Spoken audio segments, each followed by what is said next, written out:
Hi, and welcome to my channel. Today I'm going to be going over another sharpshooter self-defense keychain technique with my sharpshooter self-defense keychain. Now remember, it doesn't matter which model you have, all these techniques will work for whatever model you have. Remember, the Titano shooter is basically our widest and largest model. The double barrel sharpshooter, a lot of people have been asking me about that.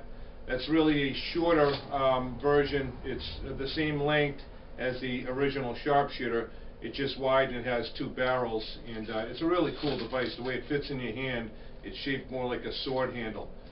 So we're going to go into the instance that he happened to grab my keys. So he grabbed my keys with both hands. Okay. What I do is I'm going to quickly come up underneath here and turn him here. Okay. From here, watch. All I have to do is go straight here to push him down, or I can pull him back. So watch what I did. I simply take my key in my hand and quickly go up and underneath both. Now you see where this point is on the butt end of the sharpshooter? I'm going to turn it in here. So if you look this way, I turned it in here on his wrist. Now I'm just going to simply pull out and up like this. This is going to pull him back. Now be careful, because this can break his wrist. Okay? Now I can just keep turning until I push him back. And then notice I just pushed him here to continue the motion. You do it real fast, you don't even really have to.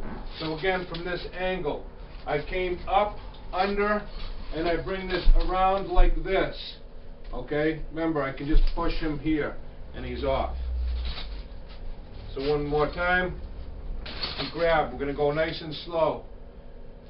I come up. So remember, I'm going forward. I'm not trying to resist and pull away. I just step forward. I come up and under. Now, if you can step on his foot, that's fine, but you don't have to. That's kind of an advanced motion from here. Okay? Just come in and do this. I like to step on the foot, but it could blow his knee out when he falls. Okay, a little icing on the cake. Now, notice this is torquing his arm, putting him in a really bad position. He could let go from there, and then you just took off and say, hey, come, stay away.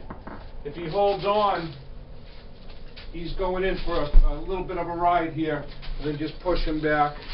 And you can take off at that point. You don't have to stay around. Usually, remember, self-defense is doing enough to defend yourself and keep yourself from being harmed. Doesn't mean that you have to harm the other person really badly. So if you do what it takes, I would only strike with the end of this if you really had to. But if this person's endangering your life, then you have the right to defend yourself. Now, this guy grabbed your keys. You don't know, he could have been just someone fooling around. You didn't want to hurt him bad. You just came up like this and just push him back and then take off. You know?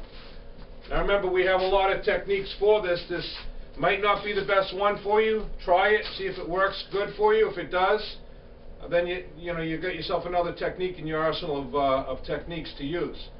So the only way a technique's going to work for you is if you practice doing it. Now when you practice any of these moves, do it slow, do it in a safe manner. Don't do it real quick. You could hurt someone's wrist or injure somebody. So be very careful to do it, and I suggest when you're practicing, do it with a qualified martial arts instructor so that you can make sure there's no injuries occurring during your practice. Thanks again for watching, and stay tuned. We're going to have more videos on this subject. Thank you.